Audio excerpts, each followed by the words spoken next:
Are you ready for the entertainment experience of a lifetime? Knockdown, drag-out, hard-hitting conversations, debates, and interviews. Well, if you said yes to any of these questions, sit back, relax, and enjoy something like no other. This is the Isolation Series podcast, presented by the Scott Robles team at Douglas Elliman Real Estate, by wellbeingsperformance.com for all your online meeting needs, by Barbarian Steakhouse, Canada's premier upscale restaurant. For more information, go to barbarians.com, by imprintpilates.com Toronto and the Greater Toronto Area's premier Pilates studio, and by the Toronto Immune and Digestive Health Institute. For more information, go to tidhi.ca. Here now is your host, Spencer Miller. Hey guys, and welcome to this Monday edition of the Isolation Series with me, Spencer Miller. Very pleased to be joined by my co-host today, Paul Shields. And Paul, let's jump right in. I want to start off today's podcast and start with Positive Monday, as it were, which is very not me, I understand, ladies and gentlemen. But we really need to say a big thank you again to the people that constantly support us here on the Isolation Series. And that is indicative of the sponsorship that we talked about with the new intro that we hope everybody enjoyed that Andy did for us, including Anthony Robles, a really good friend of mine, who his real estate team at Douglas Elliman Real Estate is one of the premier real estate teams in the Brooklyn area, and he's just an overall great guy. Much like yourself, he wishes he was almost as good looking and charismatic as me, but he falls extremely short, just like you do. But that's something that you guys. Well, Spence, who doesn't, man? Yeah, that's something that you guys can commiserate about when you do actually finally meet in person and things like that. But whether it is Anthony Robles and his team, or whether it is Barbarian Steakhouse, or the Toronto Immune and Digestive Health Institute, or Imprint Pilates, we appreciate all of them so much, because without them, we wouldn't be able to produce the fine podcast Monday to Friday that we're able to bring to our wonderful masses of individuals. Yes, sir. I totally agree. It's great to have good people around us, and we appreciate the support immensely. Yes. Let's jump right into some sports talk. Obviously, another wild week in the NFL, headlined, in my opinion, by two unfortunate situations.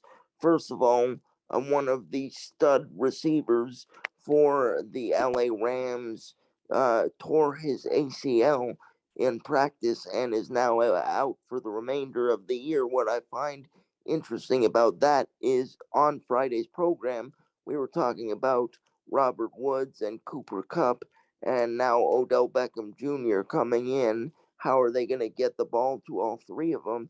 How important is it for the LA Rams organization that they went ahead just a couple of days prior or a day prior and signed Odell? Because now one of your stud receivers, like I said, in Robert Woods, goes down for the remainder of the year. And if you can get Odell to buy in for the remainder of the season, in my opinion, like I said before as well, he could still be a good complement to Cooper Kupp in that offense with Matt Stafford. Do you agree? Yeah, I do agree. And I think that, this is a perfect example of why the Rams went out and picked up somebody like Odell Beckham Jr. They have built their offense around having two premier receivers. And the one thing that you can't predict in sports is, of course, injuries. So really smart. The move looks even better, probably way better today than it did last week. And for those who might have been questioning why the Rams wanted that kind of depth, why Odell chose to go to LA, this is a perfect example. He's going to get an opportunity. I don't know. Have you heard if he's playing today or not? I have not, but I would be very surprised, especially with Robert Woods going down, that he's not playing, whether or not he has a full grasp on the playbook, which how can you in 3 days? I understand that, but I still think that tonight Odell ends up going in and in his first game with LA, not having grasped the whole playbook, he's still going to catch about 4 or 5 passes. That's my feeling on the situation. Yeah, I haven't heard yet, but I know the NFL is one of those sports that's very, I'll say, tied to their walkthroughs, their practices. The week of preparation in the NFL is unlike any other sport. So I'd be equal parts surprised to see him in there, but also due to all the reasons you just said, I'd be surprised to not see him play.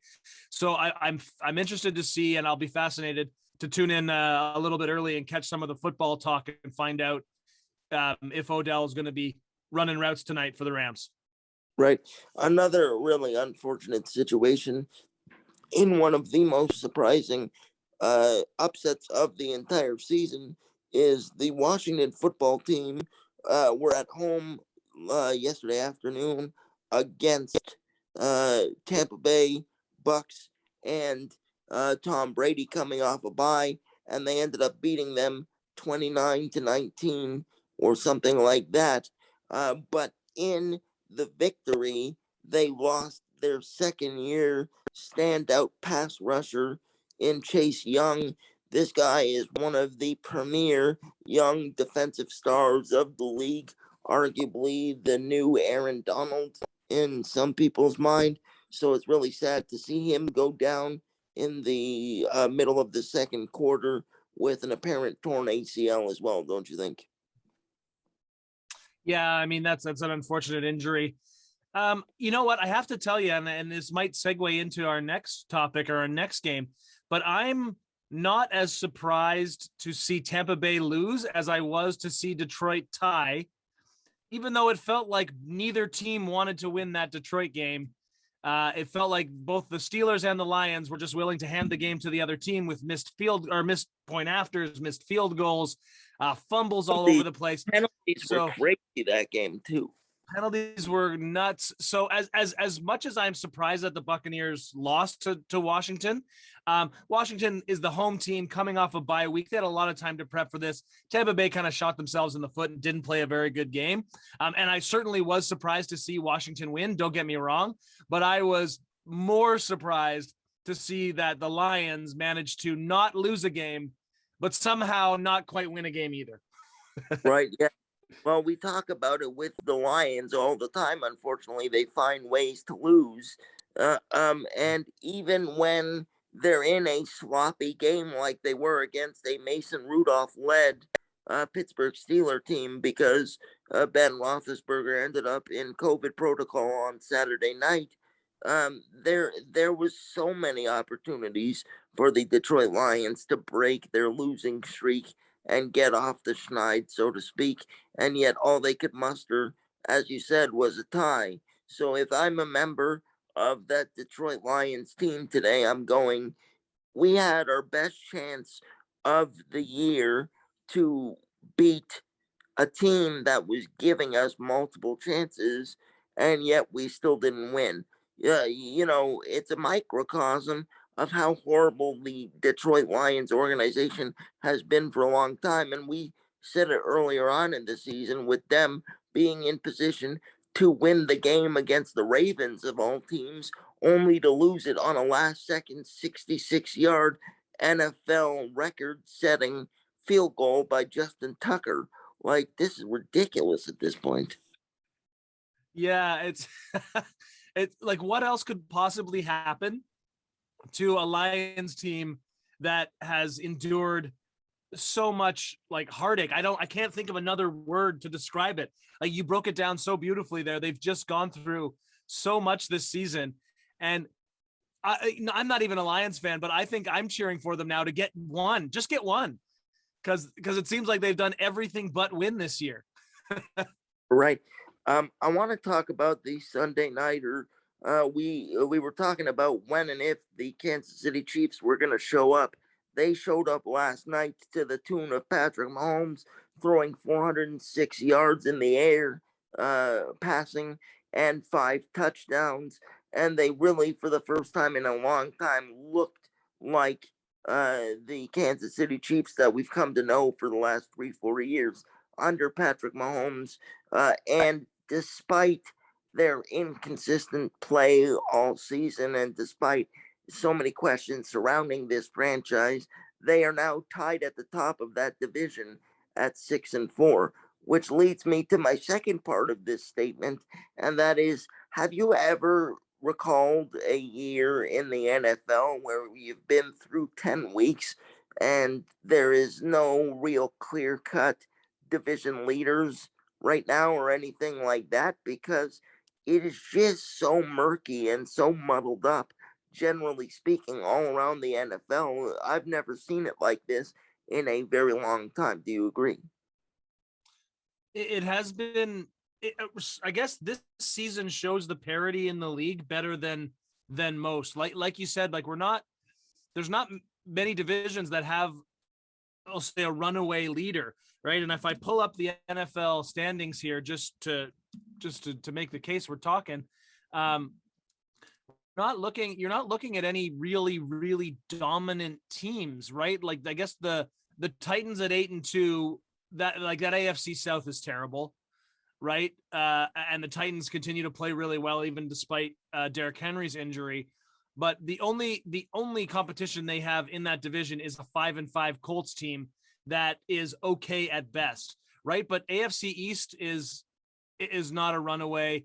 AFC West, not, and the North, all are either tied with the most wins or within one win of each other, the leaders of that. And if we look at the NFC, the NFC East is pretty terrible. I mean, the Cowboys probably have a lock on that division. But other than that, the NFC North, right? The Packers with 8 wins are going to roll through that division. The Vikings are terrible. The Bears are terrible. And we talked about the Lions. So, when you have more divisions being decided by one win or less at just over halfway through the season, it just shows the parity that's in the league. It shows that all of these teams are very good. Any team, unless you're the Lions, can win on any given night. And one of the most interesting things to me to come out of the weekend is something that we talked about at length on Friday as well during our preview for Week 10 and our predictions for Week 10. The Carolina Panthers started PJ Walker at quarterback, but it didn't take long for Cam Newton to come in when they were in a goal line situation, and he scored a touchdown and threw a touchdown as well.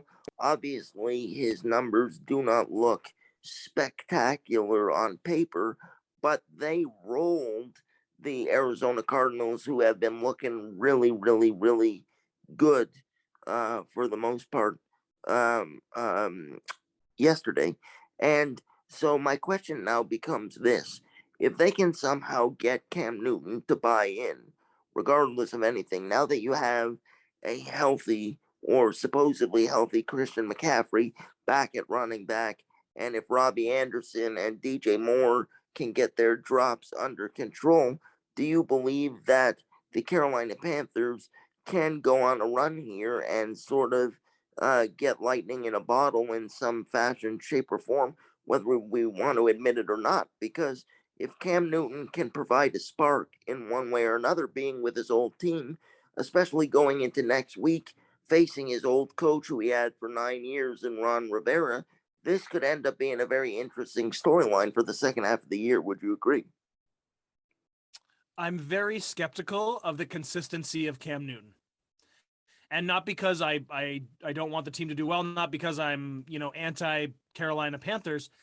I just look at his track record over the last 3 to 4 seasons in the NFL, and we see a roller coaster of, soaring highs, like yesterday, 2 touchdowns on his first 2 snaps back as a Panther.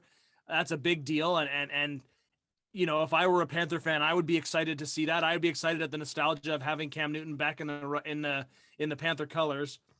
But then there's the lowest of lows when we're talking about particularly his time with New England. So I don't necessarily think that buying in is going to be the issue. I think consistency is going to be the issue. And I wonder what the offensive coordinator and the offensive coaching scheme will look like with Cam Newton versus Sam Darnold. Of course, they're both very different quarterbacks. And we know that offensive coordinators tend to build their playbooks around their quarterbacks, right? So are they going to be able to make enough adjustment to give put Cam in a situation to succeed versus, just running the exact same playbook that's built for a different quarterback? So those are the questions that I would have. It's a huge start. And it would be a really great storyline. It would be really exciting. And it's what's fascinating about the NFL and about sports in general. But I'm skeptical of Cam Newton's consistency. Speaking of consistency, isn't it a level of deja vu for you as it is for me watching the New England Patriots win their fourth straight yesterday pretty handily, I might add. And it seems like week by week, Mac Jones keeps getting better and showing an unbelievable amount of growth. And as much as I don't want to give Bill Belichick credit, he's proving again that he is a quarterback whisperer, and so far making Mac Jones look like a really great pick. Because if you watched some of that game yesterday, it looked like Tom Brady from about 15, 16 years ago running that offense. And obviously, Mac Jones is his own guy, but I've been thoroughly impressed with Mac Jones's growth thus far. Your thoughts? Yeah, I would, excuse me, I'd agree 100%. This looks like a Bill Belichick Patriot team, right? And they didn't look like that at the beginning of the year. They look like a team in transition. So, I'm less what's the word I'm looking for? Resistant to give credit to Bill Belichick. I understand that he has his detractors, and I understand that there are people that loathe the way that the New England Patriots have done business, and rightfully so, right? They've been caught in lots of different situations that other teams haven't been caught in, but they win. And Bill Belichick has a formula. They do things a certain way there, and it is proven. It has a track record. So I think the New England Patriots are going to make it real interesting in that division, where 3-4 weeks ago we were thinking that the Buffalo Bills were going to run away with it easily. Now it looks like there might be some competition in there, and we might get some of those early 2000s vibes with the Bills and the Patriots. So it's going to be really fascinating in the second half of the season. It is. Okay, I'm going to throw it over to you now. Is there anything that we've missed that you want to talk about that happened over the weekend or in the NFL schedule, or have we pretty much covered it? Well, so two things. Your thoughts on a very successful back-to-back weekend for the Toronto Maple Leafs, win on Friday and a win on Saturday. First professional NHL win for Joseph Woll on Saturday night against Buffalo. So your thoughts on the Maple Leafs, who all of a sudden are 7-1 in their last 8? Well, they still are frustrating for me in terms of the fact that you go in on a back-to-back. I understand it's a back-to-back. I understand it's the first ever NHL game for your goalie, who's been down with the Marlies for a large part of his career so far. But the thing is, it shouldn't have been a 5-4 win against a team like the Buffalo Sabres, in my opinion. However, going back to the famous former Oakland Raiders owner, just win, baby, and a win is a win, and you can't deny that the Leafs are 7-1 in their last 8 and everything like that. But again, it goes back to something that you and I've talked about on this program in recent weeks as well.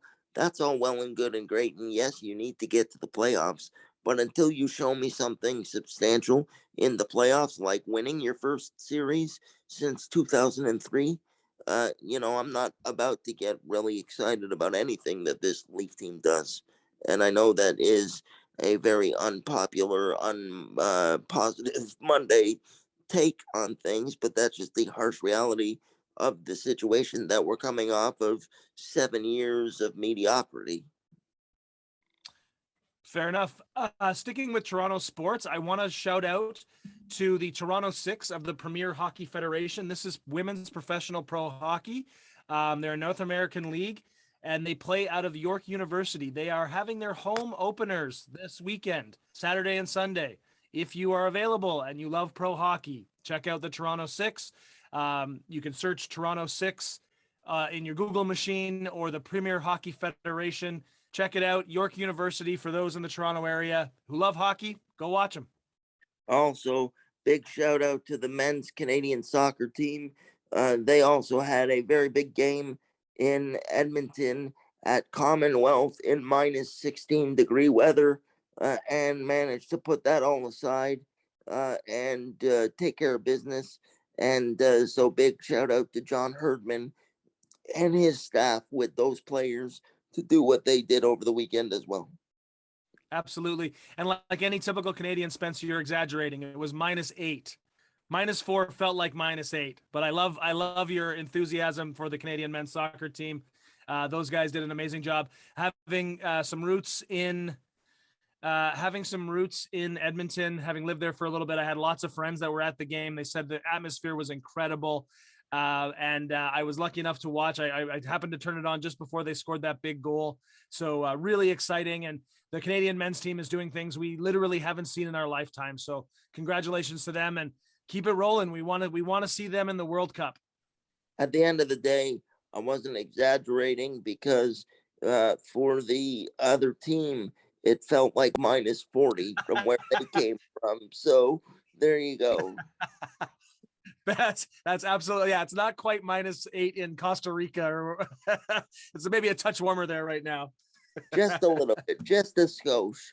And a big shout out to the one and only Paul Shields and his lovely wife Laura, who very eloquently were able to share some photos with me from their experience this past weekend watching the Toronto Raptors collapse in the fourth quarter against Dwayne Casey and the Detroit Pistons. But not only that, but they were in some bougie seats at that. And so thank you for sharing that. And it looked like a fun night for you guys, that's for sure. Yeah, we had a great time. And, Spence, I know that you have the deep Rolodex on this podcast, but I'm lucky enough to have a couple contacts here and there. And a friend of our family was kind enough to gift me some tickets to the game from Saturday night. And although the Raptors had a tough second half, we had a good time. We enjoyed the game, and yeah, the seats were great. It's whenever you can see athletes at that level up that close, it's inspiring. It's exciting. They are at the top of their game, and it's really fun to watch. It reminds you of how excited you get every time we get to see each other in person. Is that kind of the similar vibe you get? Absolutely. If you could have seen the stats on my Apple Watch, the heart rate through the roof, bud. Yeah, there you go. But always great to chop it up with you. And for everybody, thanks as always for listening and or watching. We really hope you enjoyed the brand new opening with the new sponsor lineup and everything like that. Again, one last shout out to Anthony Robles and Aaron Scott and their real estate team, as well as Barbarians and all the other sponsors that we are fortunate to have. We really do appreciate you guys more than you know. And we will come at you again tomorrow with another fantastic Tuesday edition of the Isolation Series. But for Paul, don't call me Freddie Mercury Shields, I am Spencer Miller. This has been another edition of the Isolation Series, and we'll see you all again tomorrow. Bye-bye. And Paul, please tell people all about some more whole grain goodness that is us. Folks, be sure to check us out on podbean.com by going to theisolationseries.podbean.com. There you'll find the audio-only versions of the podcast, including all of our past amazing interviews. One more time, that's theisolationseries.podbean.com. And hey, don't forget to follow us on Instagram. It's @TheSpencerMiller. and at Pauly Shields, Pauly spelled Pawly. So find us on podbean.com, follow us on Instagram, and don't forget to like, share, and subscribe. And once again, everybody, thank you for watching and or listening and supporting this thing we like to call the Isolation Series. For Paul Shields, I am Spencer Miller, and we will see you again very, very soon.